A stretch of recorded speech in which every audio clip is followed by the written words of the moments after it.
अस्सलाम वालेकुम स्टूडेंट्स। उम्मीद है आप सब खैरियत से होंगे। आज हम लोग अपना चैप्टर नंबर 16 का लास्ट लेक्चर देखेंगे, जो कि है हमारा मैन्युफैक्चर ऑफ यूरिया की तैयारी।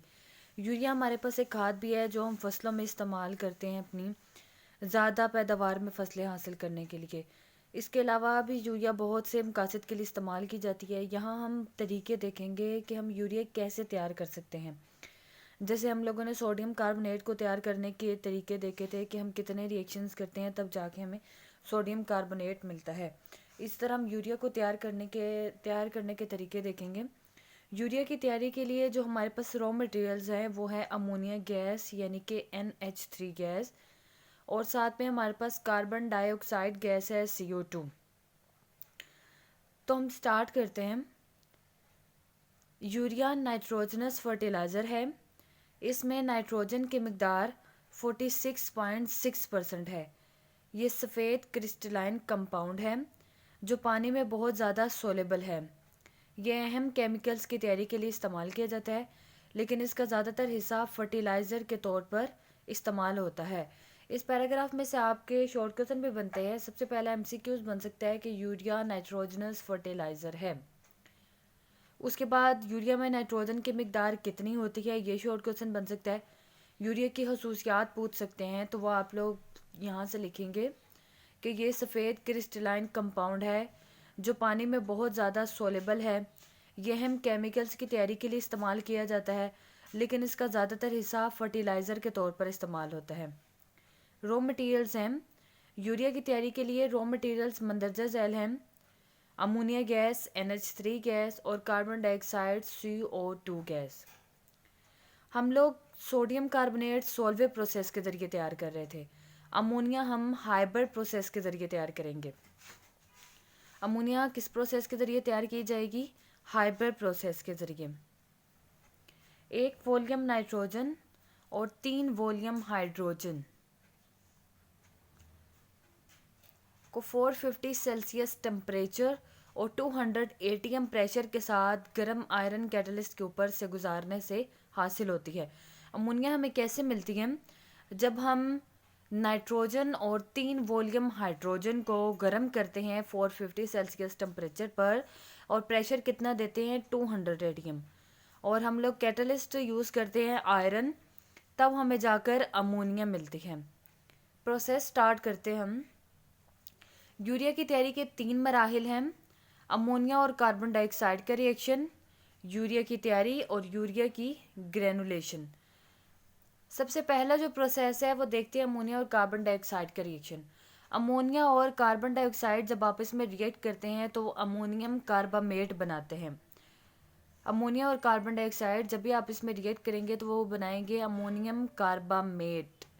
देखें आप, माया अमोनिया में से जब बहुत ज़्यादा प्रेशर पर कार्बन डाइऑक्साइड को गुजारा जाता है तो अमोनियम कार्बामेट बनता है 2NH3 प्लस CO2।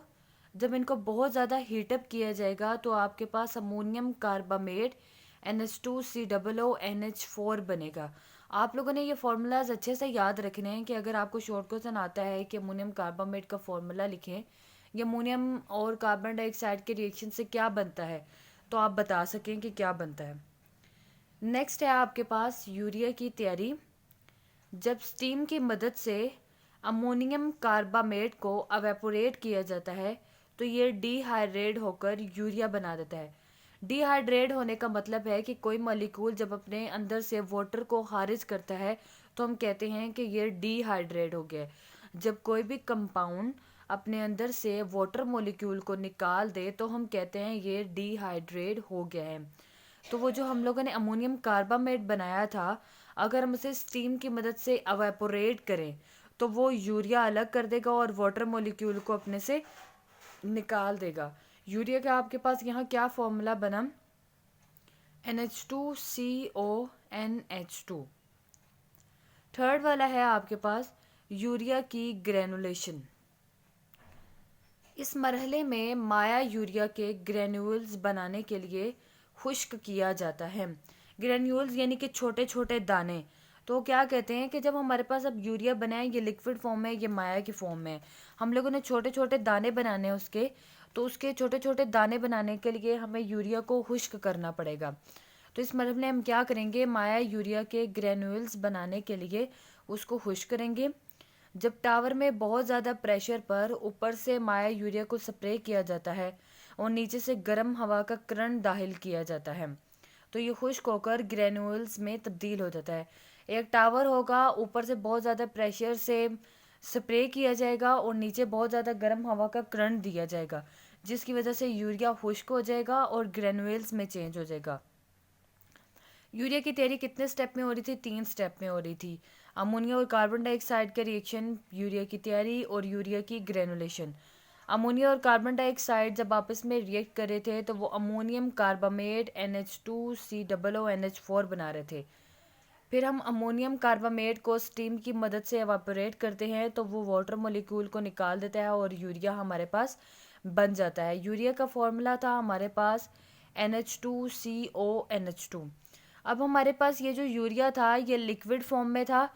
हम लोगों ने इसके ग्रैन्यूल्स यानी कि छोटे छोटे दाने बनाने थे, उसके लिए हमें इसे खुश्क करना पड़ा। खुश्क करने के लिए हम लोग क्या करते हैं, एक टावर में यूरिया को डालते हैं, ऊपर से बहुत ज़्यादा प्रेशर से स्प्रे करते हैं और टावर के नीचे से बहुत ज़्यादा गर्म हवा का करंट दाखिल करते हैं। तो जो यूरिया है वो खुश्क हो जाता है और ग्रैन्यूल्स में तब्दील हो जाता है। फिर इसे मार्केट में बेचने के लिए स्टोर कर लिया जाता है। नेक्स्ट है आपके पास यूरिया की अहमियत और मकाम। ये एक सफ़ेद क्रिस्टलाइन ऑर्गेनिक कंपाउंड है। इसकी अहमियत मंदरजा झैल इस्तेमालात की वजह से है। यूरिया को पूरी दुनिया में एग्रीकल्चर सेक्टर में वसी पैमाने पर इस्तेमाल किया जाता है।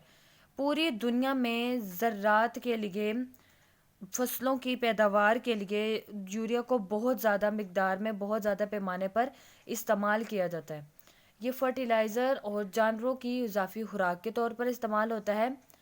तकरीबन 90% यूरिया फर्टिलाइज़र के तौर पर इस्तेमाल होता है। इसमें किसी भी दूसरे नाइट्रोजनस फर्टिलाइज़र की निस्बत नाइट्रोजन की मिकदार ज़्यादा मौजूद होती है। ये बेज़रर और तमाम किस्म की फसलों और ज़मीनों के लिए मुफीद है। ये जहरीला और आतिशगीर नहीं है, इसलिए इसे बासानी स्टोर किया जा सकता है। ये पानी में बहुत ज़्यादा सोलेबल है, इसलिए स्टोरेज के लिए बेहतर पैकिंग की ज़रूरत होती है। यानी कि ये पानी में बहुत ज़्यादा हल हो जाता है और हम लोगों को जब हम मार्केट में बेचने के लिए इसको पहले स्टोर करना पड़ता है। जाहिर सी बात है किसी चीज़ में पैक करके ही लेकर जाएंगे। या हम यूरिया को वैसे स्टोर कर रहे हैं कि हम इसे 3-4 हफ्ते इस्तेमाल करेंगे, तो हमें इसे बहुत ज़्यादा अच्छे से पैक करके रखना पड़ेगा, क्योंकि पानी में बहुत ज़्यादा जल्दी सोलेबल होता है। ज़रा सा भी पानी मिले तो ये उसमें फ़ौरन से सोलेबल हो जाता है। ये बहुत से अहम कंपाउंड की तैयारी के लिए रॉ मटेरियल के तौर पर इस्तेमाल होता है। ये एक्सप्लोसिव अशिया बनाने में इस्तेमाल होता है। ये ऑटोमोबाइल सिस्टम्स NOx पोल्यूटेंट्स कम करने के लिए इस्तेमाल होता है। पाकिस्तान में यूरिया तैयार करने के तकरीबन 6 यूनिट्स हैं। इनमें से 4 बड़े फौजी फर्टिलाइज़र कंपनी एंग्रो केमिकल्स, फौजी फर्टिलाइज़र बिन कासिम और दाऊद हरकोलियस कंपनी। फौजी फर्टिलाइज़र सबसे बड़ा फर्टिलाइज़र मैन्युफैक्चरर है, जिसका मार्केट में 59% शेयर है। गवर्नमेंट इन मैन्युफैक्चरर्स को नकद माली इमदाद मुहैया करती है, लेकिन फिर भी ये इंडस्ट्री सप्लाई में कमी का सामना कर रही है। पिछले कुछ सालों में यूरिया की कीमतों में बहुत ज़्यादा इजाफा हुआ है। एक छोटा सा पॉइंट था हमारे पास यूरिया, लेकिन ये आप लोग का इम्पोर्टेंट लॉन्ग क्वेश्चन है और बहुत ज़्यादा आसान भी है। आप लोगों ने देखा कि यूरिया नाइट्रोजन फर्टिलाइज़र है, उसमें नाइट्रोजन की मिकदार कितनी होती है। फिर हम लोगों ने रॉ मटेरियल्स देखी। फिर हम लोगों ने कहा कि हम हाइब्रिड प्रोसेस के ज़रिए यूरिया तैयार करेंगे, जिसमें अमोनिया और कार्बन डाइऑक्साइड गैस जो है वो रॉ मटेरियल्स थे। अमोनिया और कार्बन डाइऑक्साइड आपस में रिएक्ट करके अमोनियम कार्बामेट बना रहे थे। अमोनियम कार्बामेट डिहाइड्रेट हो रहा था, वाटर मॉलिक्यूल को अलग कर रहा था और यूरिया को अलग कर रहा था। फिर हम लोग यूरिया के ग्रैन्यूल्स बनाने के लिए उसे खुश्क कर रहे थे। एक टावर में डालकर प्रेशर से स्प्रे किया और गर्म हवा का करंट दिया, जिससे वो खुश्क होकर ग्रैन्यूल्स में चेंज हो गया और उसे मार्केट में बेचने के लिए स्टोर कर लिया। बस आपका आज का इतना ही लगे।